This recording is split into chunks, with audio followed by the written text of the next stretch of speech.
95% de todos os vulcões do planeta. Esses explosivos montes que cercam o Oceano Pacífico são criados por forças tremendas nas profundezas da Terra. Erupções já causaram milhares de mortes e prejuízos de bilhões de dólares. Mas uma ameaça ainda maior está presente no Círculo de Fogo. Terremotos. 90% dos terremotos do mundo ocorrem nessa estreita faixa ao redor do Pacífico. Muitas vezes com resultados desastrosos. Sumatra, setembro de 2009. Um forte terremoto causou mais de 1.000 mortes. México, setembro de 1985. Mais de 9.000 pessoas foram mortas por um tremor violento de magnitude 8, que sacudiu a cidade no México. E Alasca, março de 1964. O maior terremoto já registrado na América do Norte, perto de Anchorage. Um sismo tão intenso que os tremores foram sentidos a 6.000 quilômetros de distância na Flórida. Tal força destrutiva levou os cientistas a tentar descobrir por que esses terremotos ocorrem em todo o Círculo de Fogo. Agora, estamos no Estreito Prince William, a quase 60 quilômetros do epicentro do terremoto de 1964. Estamos no limite norte do Círculo de Fogo e vamos tentar descobrir até que ponto esta área está geologicamente ativa. Heusler segue para a ilha Montague, que guarda cicatrizes permanentes das forças violentas que agem sobre toda a região. E lá, encontra um litoral escarpado e repleto de pedras. Como podem ver, estamos na beira do oceano, um ambiente de alta energia, e há pedras por toda parte. Estamos no alto da praia. As ondas que quebram aqui removeram as pedras pequenas, deixando apenas as mais pesadas. E pode ver que essas pedras estão alinhadas como peças de dominó. Então foi preciso ondas muito grandes para derrubá-las e alinhá-las dessa maneira como peças de dominó. Mas não é essa praia pedregosa que revela a violência dos terremotos no Círculo de Fogo. O verdadeiro indício está a 400 metros da costa. Heusler procura na vegetação espessa.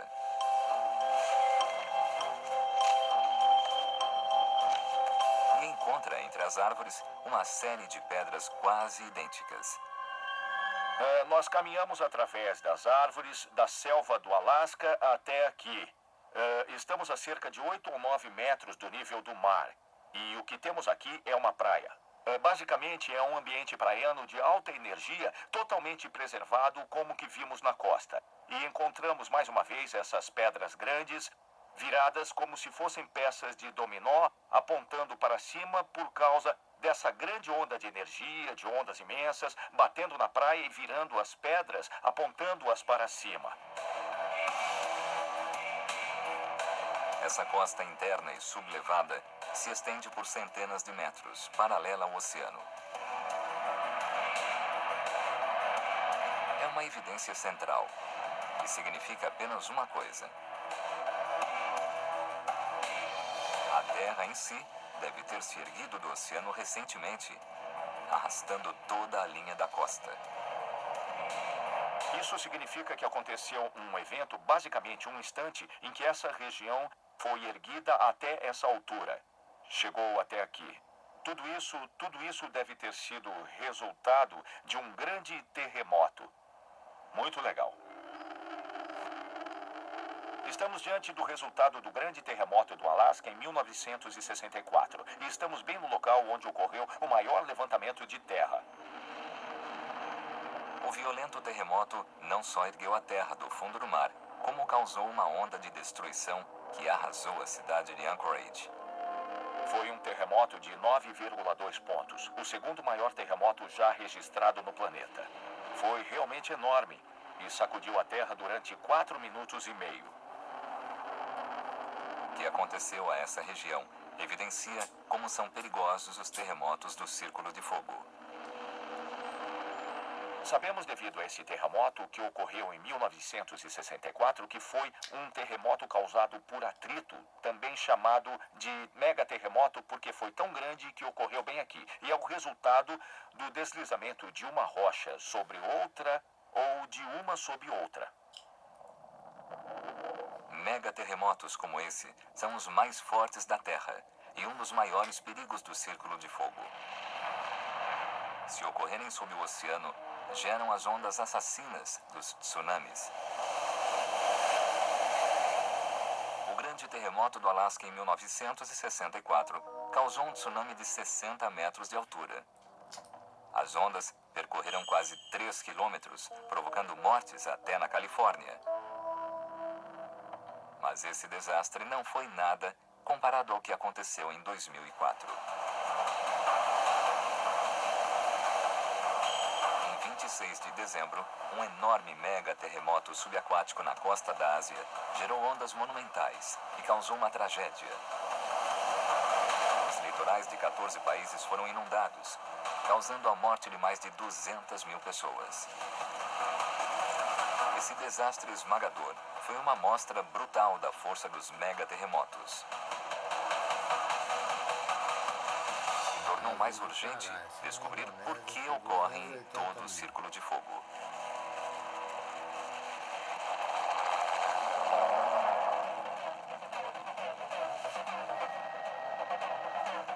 Mais uma vez, o Alasca é um perfeito laboratório geológico.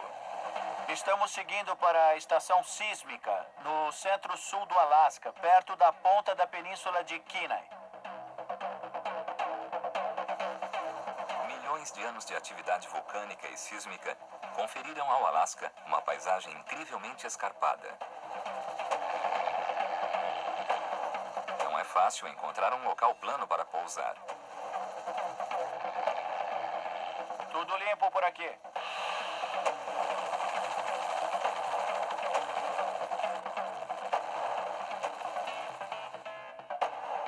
No alto da encosta fica a estação sísmica West.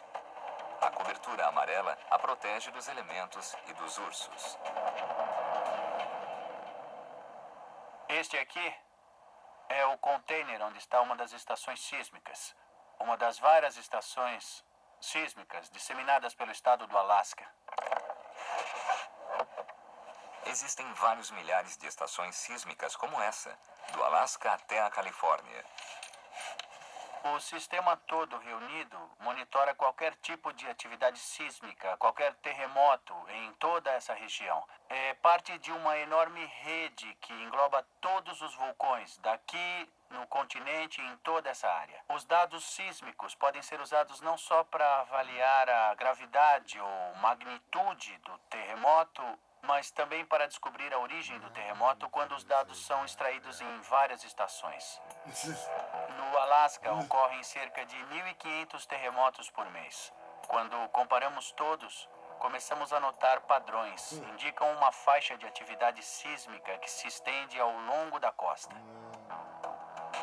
Essa faixa de atividade sísmica se estende por todo o Círculo de Fogo. Mas o mais revelador é o que os cientistas podem ver sob a superfície. Se nós olharmos de lado, vemos que os terremotos que ocorrem perto do oceano tendem a ser rasos. Mas quando avançamos para o interior, eles se aprofundam e criam essa depressão que começa no oceano e depois mergulha sob o continente.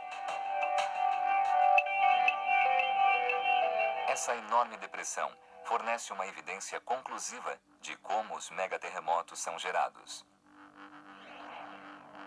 O epicentro dos terremotos segue exatamente o caminho feito pelo solo oceânico ao descer sobre os vulcões. Os terremotos acontecem quando as rochas esbarram uma na outra enquanto avançam. É essa subducção, ou avanço do solo oceânico sob a Terra, que cria os megaterremotos do Círculo de Fogo e ergue seus explosivos estratovulcões. Então, todas essas observações, os vulcões, a linha de atividade sísmica, os grandes terremotos na interface, tudo isso é parte de um único sistema, está tudo ligado e interrelacionado. A investigação do que leva o Círculo de Fogo a produzir terremotos tão intensos descobriu que a costa foi erguida. Indício de que a região sofre os mais violentos megaterremotos. E dados sísmicos indicam que esses tremores assassinos são causados pela subducção, ou movimento do leito oceânico, que também produz os vulcões gigantes do Círculo de Fogo. E para saber exatamente onde o processo de subducção ocorre, oceanógrafos buscam os locais mais profundos e inacessíveis de todo o planeta.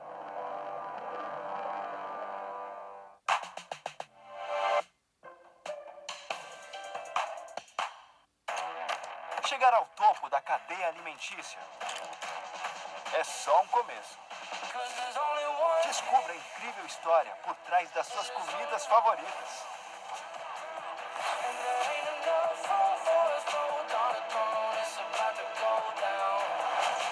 Ele era um implacável e impiedoso homem de negócios. Gigantes dos Alimentos. Quinta, às 9h05 da noite, no History 2.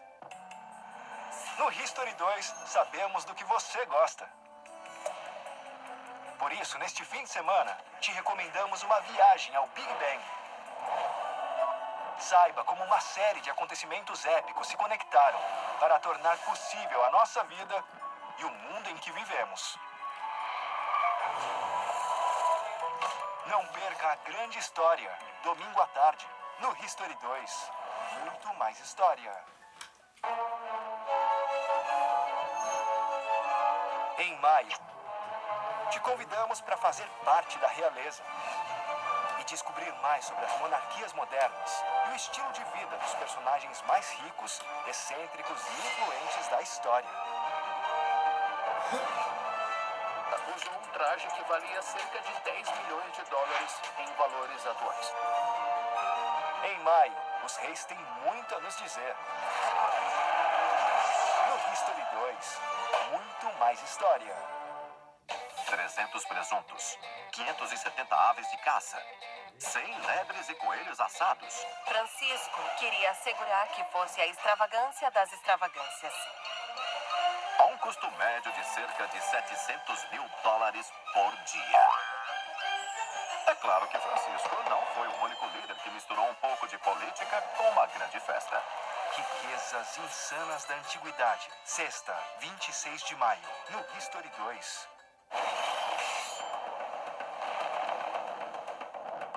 Vikings é uma mistura entre coisas que realmente aconteceram. Folclore e, bom, coisas inventadas, é óbvio, para dar coesão e dar uma estrutura. Vamos encontrar aspectos históricos reais. Vamos ver personagens históricos e vamos acompanhar uma história viking muito mais real, muito mais próxima da realidade que é vista na cultura popular em outros formatos até hoje em dia. A série apresenta muitos detalhes, não só ao mostrar o que nós conhecemos sobre os vikings, mas também ao tentar explicar como eles viviam, como sentiam e no que acreditavam os vikings pelas perspectivas dos vikings.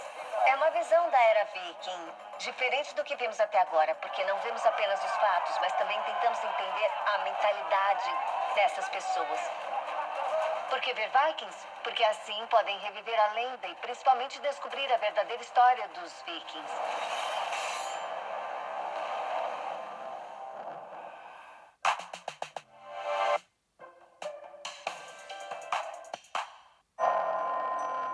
O percurso para entender por que o Círculo de Fogo do Pacífico é tão volátil revelou o papel crucial da subducção, que empurra o solo oceânico para baixo da Terra. No Estreito Prince William, no Alasca, cientistas procuram os locais onde o solo oceânico desaparece sob a Terra. Cordilheiras, afloramentos, cânions, ravinas, montanhas sob a água. Então, a capacidade de traçar um mapa contínuo do solo e ter uma visão total dele nos dá a capacidade de entender como o solo oceânico se constitui e o que indica sobre o funcionamento da Terra. Reynolds usa ecossonografia avançada para medir a profundidade do solo oceânico. Uma onda sonora parte do navio. O tempo que leva para chegar ao solo e voltar para o navio indica precisamente a profundidade. A pesquisa de Reynolds mostra que o leito oceânico ao redor da costa do Alasca é relativamente raso. Mas quando eles entram em mar aberto, os números mudam dramaticamente.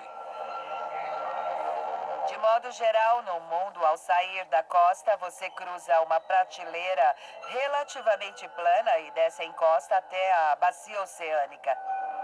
E é muito plana, mas em torno do círculo de fogo, quando você sai da Terra e atravessa a plataforma, em vez de o solo imediatamente ficar plano, você cruza uma vala muito profunda. Essas valas são as áreas mais profundas do planeta. E a vala ao redor do Alasca tem cerca de 6.500 metros. Esses poços gigantescos são as chamadas valas de subducção. As maiores são tão fundas que poderiam conter o Monte Everest. Marcam o local exato onde o solo oceânico mergulha dentro da Terra. Um processo que causa os megaterremotos e forma os vulcões, que tornam o círculo de fogo tão perigoso. O Círculo de Fogo tem esse nome devido aos vulcões que cercam o Oceano Pacífico. Mas mesmo no mar, sempre que há uma cadeia de vulcões, também encontramos essas profundas valas oceânicas. O local e a forma do círculo de fogo são determinados não por seus famosos vulcões, mas pela posição das profundas valas de subducção a quilômetros da costa. E ao mapear o local de todas as valas do Oceano Pacífico, os cientistas fizeram uma descoberta ainda mais importante. Programas de criação de imagens permitiram que os cientistas visualizassem a Terra sem seus oceanos. Descobriram que as valas seguem o contorno de uma imensa rocha ou placa que compõe todo o solo do Oceano Pacífico. A imensa placa do Pacífico é uma das 14 que cobrem toda a superfície do planeta. A subducção ocorre quando uma esbarra nas vizinhas, produzindo a série de vulcões que se estende ao redor de todo o Pacífico. Mas a investigação não terminou. Os especialistas seguem para a montanha Tiger, no estado de Washington, para saber como as placas se movem umas contra as outras. O GPS que você usa para dirigir indica onde você está numa quadra ou numa rua com precisão de 1 metro. Mas na geologia queremos a precisão de centímetros ou milímetros para que possamos acompanhar a mudança do solo. É muito mais sutil. No alto da montanha, Flake montou um indicador de GPS. Estamos na montanha Tiger e esta é a nossa unidade de GPS. Veja que essas varetas metálicas entram na rocha. Ficam cimentadas, por isso não se movem. A antena de GPS permite medir posições detalhadas todos os dias de onde está este local. Uma rede de antenas de GPS em toda a América do Norte registra evidências das forças colossais que alimentam o círculo de fogo. Esta é só uma antena, mas há centenas delas em todo o oeste dos Estados Unidos para termos uma imagem melhor do que acontece com a superfície. Combinando todos os dados do GPS, vemos que a América do Norte está se deslocando. Todo o continente está se deslocando para o oeste, cerca de 7 centímetros por ano. O movimento é possível porque a crosta terrestre se estende sobre uma camada quente e plástica chamada manto. Quando o manto está muito quente sob alta pressão e como a temperatura sobe em direção ao centro da Terra, esse material se expande e se propaga como uma panela cheia de água fervente. Cria uma corrente de convecção que sobe à superfície e arrasta as placas que estão em cima. As correntes de convecção empurram a placa do Pacífico sobre as placas vizinhas, desencadeando o processo de subducção. Quando as placas são arrastadas pela convecção do manto, esbarram em outras placas. Uma precisa deslizar por baixo da outra. E então a água presa nos sedimentos oceânicos escapa e derrete o manto terrestre, criando magma quente que sobe à superfície e gera os vulcões do Círculo de Fogo. A investigação sobre as forças que alimentam o Círculo de Fogo descobriram valas de subducção que revelam o contorno de toda a placa do Pacífico. E dados de GPS indicam que correntes de convecção empurram a gigantesca placa contra as vizinhas. É esse movimento de toda a placa do Pacífico e a resultante subducção do solo oceânico nas valas que moldam e originam o Círculo de Fogo. Mas ainda resta um mistério. Vastas porções do solo oceânico são constantemente destruídas. Mas apesar de milhões de anos de subducção nessas valas, os solos oceânicos nunca foram erradicados. E os geólogos agora podem revelar o motivo. Ao redor de todo o Círculo de Fogo, enormes vulcões dominam uma paisagem abalada por violentos terremotos. Ao longo da costa, o leito oceânico é engolido por colossais valas de subducção. Mas apesar de milhões de anos desse processo, a extensão do solo oceânico continua basicamente inalterada. Os geólogos só podiam concluir uma coisa. Em algum lugar remoto do oceano, a atividade vulcânica devia criar novas rochas no fundo do mar, substituindo as que eram destruídas durante a subducção. Em 1977, uma série de expedições partiu para investigar onde esse fenômeno ocorria. Os cientistas sabiam que, se atividades vulcânicas estavam formando novo solo oceânico, a água ao redor devia estar quente. O submersível Alvin estava equipado com avançados sensores para detectar onde havia água quente. No começo, a equipe percorreu o leito oceânico em vão. Mas então descobriram a mina. Uma coluna de rocha que emitia água superaquecida. Era uma chaminé hidrotérmica. Medições da água circundante revelaram temperaturas de quase 400 graus centígrados. O calor vinha do magma que se acumulava dentro do planeta. A descoberta forneceu as evidências de que os cientistas precisavam. Esses elementos vulcânicos marcavam um local de fenômenos gigantescos, chamados elevações topográficas. Nessas elevações, no fundo do oceano, fortes correntes de convecção do manto separam as placas terrestres, permitindo que a lava escorra para o leito oceânico. Uma nova crosta oceânica está constantemente sendo formada nessas elevações topográficas. Essa crosta se afasta das elevações em direção à borda dos continentes onde estão agora. Assim, o solo oceânico é constantemente renovado, substituindo o material destruído pela subducção nas margens do oceano. Essas elevações existem no fundo de todos os oceanos. Produzem um estoque inesgotável de rochas novas, mantendo vivo o ciclo tectônico das placas. Esse é o processo em escala planetária. O que vemos é o planeta inteiro circulando. A rocha e o magma da profundeza da Terra subindo à superfície e formando uma crosta. E então essa crosta volta para baixo da Terra nas zonas de subducção, nas valas, e volta a formar o solo oceânico. A força que alimenta esse sistema é tão grande que os cientistas não prevêem um fim para o constante movimento das placas ao redor do planeta. A força tectônica das placas, causada pelo aquecimento do núcleo do planeta, é tão astronômica que não há nada que possa detê-la. Parece que o Círculo de Fogo continuará a existir por muito tempo. Aparentemente, a subducção sobre a região sul do Alasca vem ocorrendo há 200 milhões de anos. E não há nenhuma evidência de que vá deixar de existir muito em breve. Mas nos próximos bilhões de anos, o constante movimento das placas vai redesenhar o mapa mundial. A placa do Pacífico está se deslocando e o que está em cima se move com as placas sob efeito da subducção. Por exemplo, as Ilhas Havaianas estão se movendo em direção ao Alasca. Partes da Califórnia estão avançando para o Alasca. A Baixa Califórnia também. Então parece que o Alasca é um local cobiçado onde todos esses elementos vão acabar. Então, o mapa do Pacífico mudará lentamente, movido pela incrível força da subducção. Esta é a verdadeira história do Círculo de Fogo.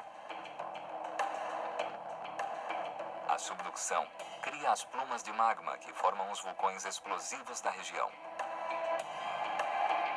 A subducção provoca os violentos megaterremotos que sacodem a região, varrendo cidades inteiras em segundos e desencadeando tsunamis. O processo de subducção libera um colossal volume de energia, tanto através de terremotos como erguendo essas montanhas e vulcões. É uma coisa realmente de uma força inconcebível. É isso que torna o Círculo de Fogo o lugar mais geologicamente ativo e mais mortal de todo o planeta. E assim vemos todo o cenário, criação e destruição da placa no Oceano Pacífico. E o Círculo de Fogo é a fronteira desse ciclo, o lugar onde toda essa destruição acontece. Os geólogos agora reuniram as evidências do que torna o Círculo de Fogo tão perigoso e descobriram o que o alimenta. Erupções violentas de lava em blocos criaram os famosos vulcões do Círculo de Fogo. Rochas mistas provenientes do solo oceânico, encontradas a quilômetros da costa, evidenciam o processo de subducção que forma os vulcões. Costas sublevadas indicam gigantescos megaterremotos causados pela subducção nas profundezas. E aparelhos de GPS sinalizam as imensas correntes de convecção que alimentam todo o sistema.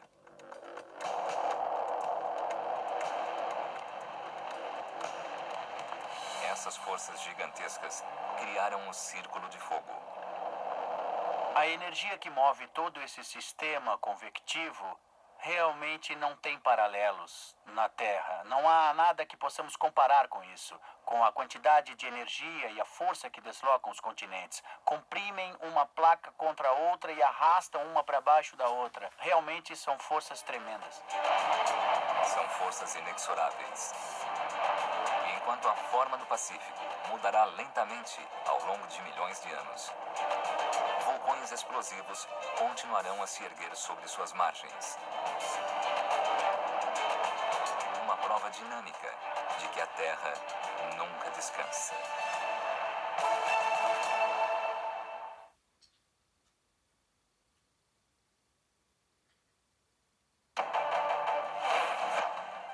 Escondido a 18 metros embaixo da cidade de Ramsgate, na Inglaterra, existe um labirinto de guerra com uma história para contar. Que papel essa rede subterrânea secreta teve durante a Segunda Guerra Mundial? E como ela protegeu os cidadãos durante um dos períodos mais brutais na história da cidade? Deve ter sido como entrar em uma cena de O Inferno de Dante. A milhares de quilômetros abaixo de Butte, em Montana, encontra-se uma rede de túneis de mineração abandonada que já foi conhecida como a mais rica da Terra. Hoje, anos após seu fechamento, o que está mexendo com as estruturas dessa cidade que prosperou tanto? Vai explodir! Acabou. Nada mal. E no norte da Europa, a apenas 300 quilômetros do Círculo Polar Ártico, fica o local da maior arena esportiva subterrânea do mundo. Como os engenheiros construíram essa façanha da engenharia de escala olímpica? E como eles continuam a mostrar inovação? Ninguém nunca se atreveu a construir uma coisa assim.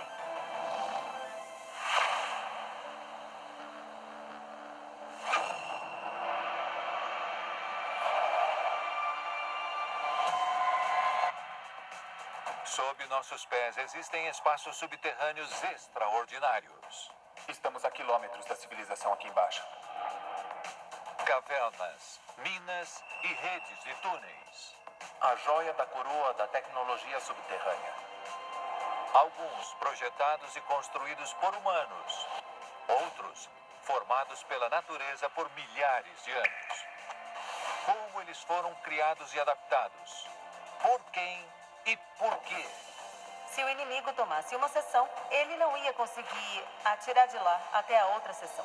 Ao longo da história, a vida subterrânea despertou nossa imaginação. É muito assustador, mas também é uma experiência muito bonita. Agora, iremos te levar para mais longe e mais fundo. Há diversas teorias do que pode haver aqui embaixo. Para desvendar os mistérios, os segredos e as maravilhas destes mundos subterrâneos.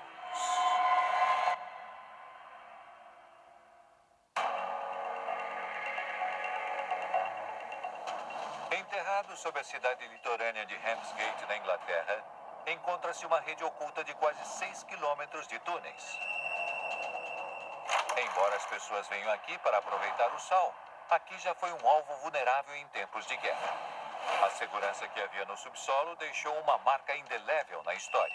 Hitler sabia dos túneis, mas eles não podiam ser destruídos. Este improvável abrigo antibomba civil virou um refúgio permanente depois de um ataque devastador conhecido como The Murder Raids. Eles miraram na cidade e lançaram 300 bombas. Como era a vida subterrânea para dezenas de milhares de pessoas? E como as inovações da construção tornam possível essa rede salva-vidas? Foi um dos maiores projetos de construção do país.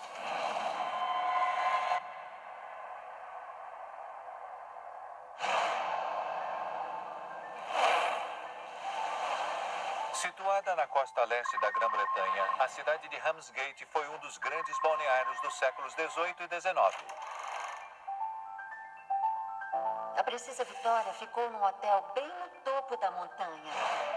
Embora a cidade fosse bem conhecida pelos visitantes, suas características mais importantes foram construídas no subsolo, começando com uma ferrovia subterrânea que ligava o porto com a linha de trem principal. Helen Seton é uma especialista no local. As ferrovias chegaram a Ramsgate em 1846. Em 1863, esse túnel foi aberto e saía em uma estação bem ao lado da praia. Mas esta beira-mar às vezes os deixava na linha de fogo. De 1914 a 1918, a Primeira Guerra Mundial estava acontecendo. A proximidade de Ramsgate com a França estava atraindo um visitante muito indesejado. Os poderosos Zeppelins e aqueles primeiros aviões usaram Ramsgate como um alvo. E eles seguiam ao redor da costa e aí subiam o Tamsa para lançar bombas em Londres. Ao passarem por Ramsgate, eles lançaram bombas também. 29 moradores perderam a vida nestes bombardeios da Primeira Guerra Mundial. E mais estaria por vir. Em 1936, enquanto a Alemanha se preparava para um potencial ataque, o engenheiro local Richard Brimmel pensou num plano engenhoso para proteger os moradores da cidade de um futuro ataque. Ele percebeu, assistindo ao noticiário da Guerra Civil Espanhola e estudando sobre os túneis embaixo de Barcelona, que o povo de Ramsgate poderia fazer melhor do que abrigos de superfície inadequados.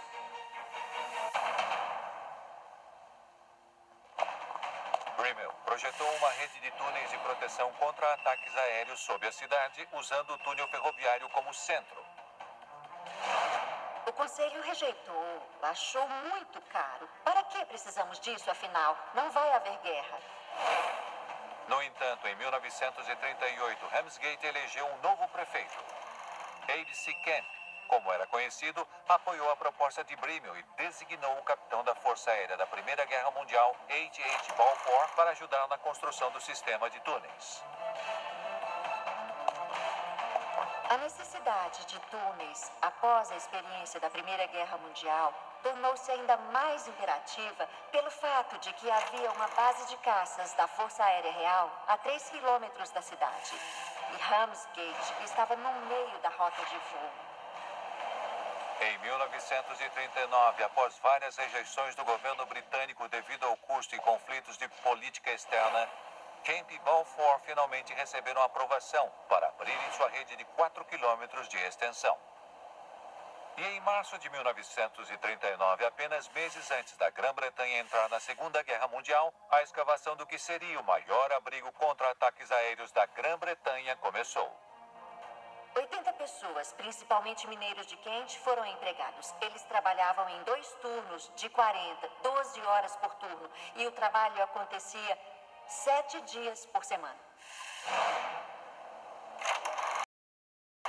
Hitler invadiu a Polônia e a Grã-Bretanha declarou guerra à Alemanha.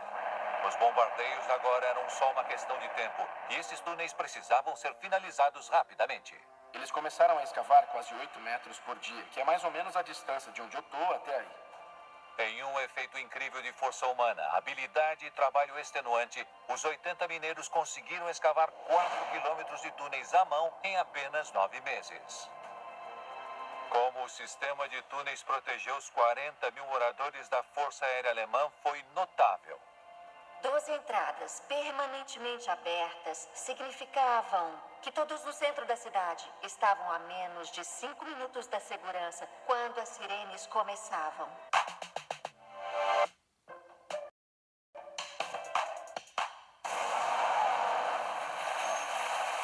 Encontramos Ragnar Lothbrok!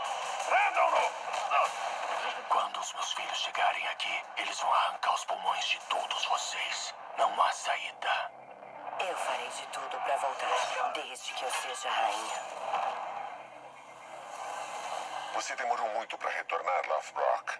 Mas agora, você está aqui. E eu convoco as Valquírias para me levarem até em casa. Devem lutar por vingança. Nós montamos um grande exército. Um exército nunca visto antes. Um grande exército de pagões desembarcou na costa.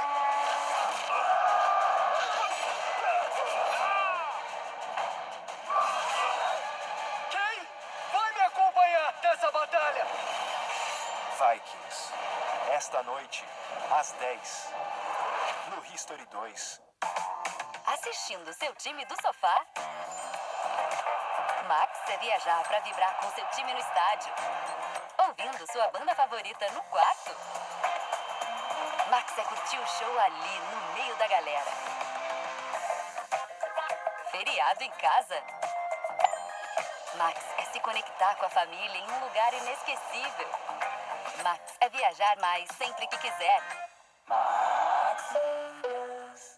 Estadunidenses sempre gostaram de apostas. Onde há vício, este pode ser o maior negócio de apostas que nós já fizemos. Vai ser espetacular. A ganância. E se criarmos a nossa revista com nos completos? O Hugh Hefner usou esse discurso da liberdade sexual para coagir mulheres a participarem e ficarem sexualmente disponíveis para homens. A indústria pornográfica tem um lucro de quase 15 bilhões de dólares por ano.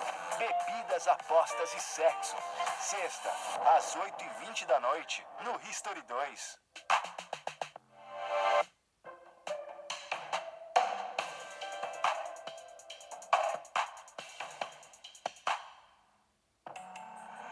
No History 2, sabemos do que você gosta. Por isso, neste fim de semana, te recomendamos uma viagem ao Big Bang. Saiba como uma série de acontecimentos épicos se conectaram para tornar possível a nossa vida e o mundo em que vivemos. Não perca a grande história, domingo à tarde, no History 2. Muito mais história. Chegar ao topo da cadeia alimentícia é só um começo. Descubra a incrível história por trás das suas comidas favoritas.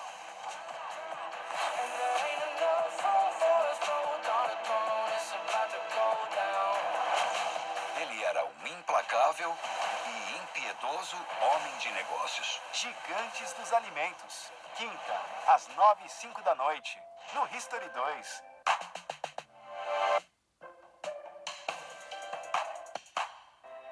Era essencial que as pessoas pudessem se esconder rapidamente, porque os caças alemães levavam só 5 minutos para atravessar o canal. Mas como eles construíram os túneis necessários e ainda lidaram com o calcário macio que estavam escavando?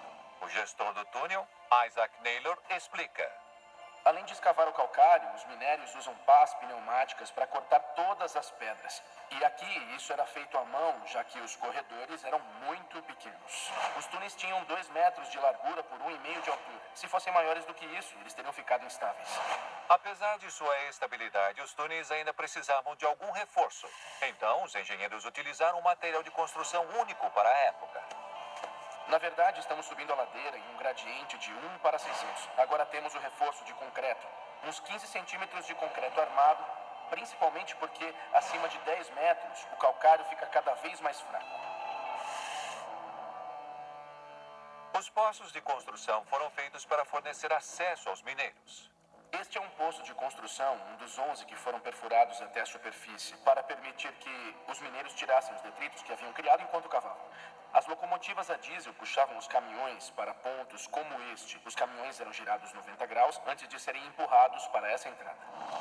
No coração do projeto de Brimel ficava o túnel ferroviário vitoriano de Ramsgate existente e sua infraestrutura. O poço de ventilação está acima de nossas cabeças e ele garantia que toda a fumaça e fuligem que eram criadas enquanto os trens circulavam aqui pudessem escapar e subir para a atmosfera.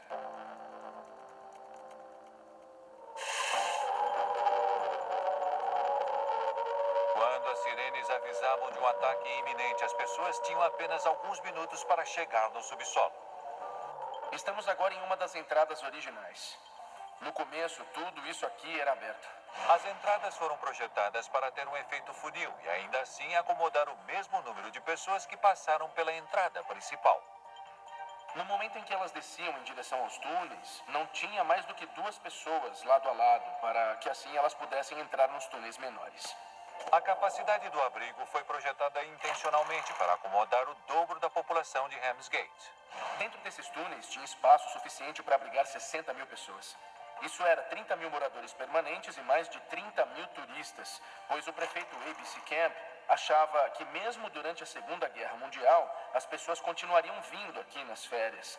E a cidade então ficou conhecida como o balneário mais seguro do país.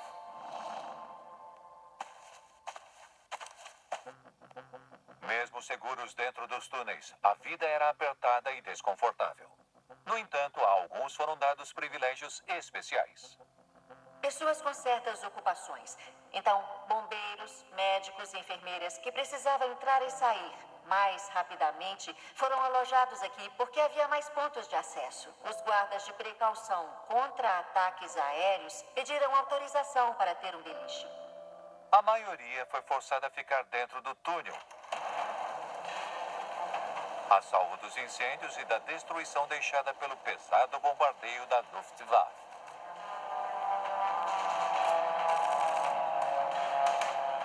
Este confinamento não era nada agradável.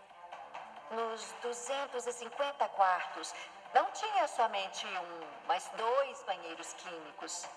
Você ficava separado do seu vizinho por uma bela folha de amianto. Não tinha iluminação aqui. Não tinha nenhum lugar para lavar as mãos. Sabemos que o cheiro era terrível. Os túneis personalizados de Richard Brimel eram uma coisa inédita para a Grã-Bretanha.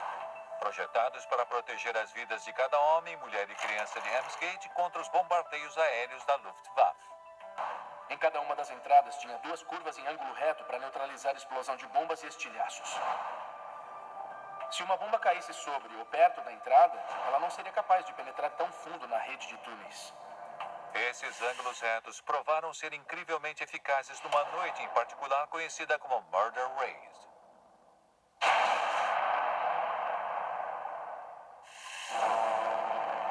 Em 24 de agosto de 1940, no auge da Batalha da Inglaterra, a Luftwaffe enviou um esquadrão de bombas para a base da Força Aérea vizinha.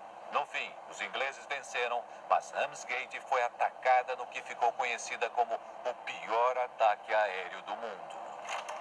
Eles sobrevoaram a cidade e em menos de 5 minutos, eles lançaram 300 bombas. O maior abrigo subterrâneo da Grã-Bretanha, os túneis de Ramsgate, valentemente protegeram os moradores deste ataque mortal.